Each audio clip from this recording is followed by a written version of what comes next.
கருப்புசாமி ஐயாவோட பக்தன் ஆகிறது எல்லாருக்கும் முடியாது. நல்ல எண்ணங்களும் தைரியமான மனசு இருக்கிற மனுஷன் மட்டுமே தான் ஆக முடியும். நைட்டு 12 மணி ஆனாலும் தனியாக எங்கே வேணாலும் நடந்து போகிறத தைரியம் கருப்புசாமி பக்தனுக்கு நிறையாவே இருக்குது. பின்னாடி திரும்ப பார்க்க தேவையில்லை.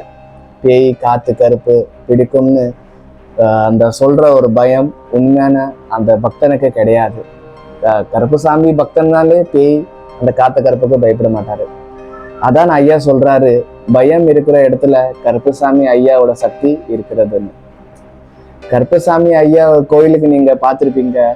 அந்த ஐயா கண்ணு பார்த்தாலே அந்த எத்தனை பேய் கெட்ட சக்தி இருந்தாலும் காணாவே முடியாம பின்னாடியே ஓடி போய் மறைஞ்சிடும்.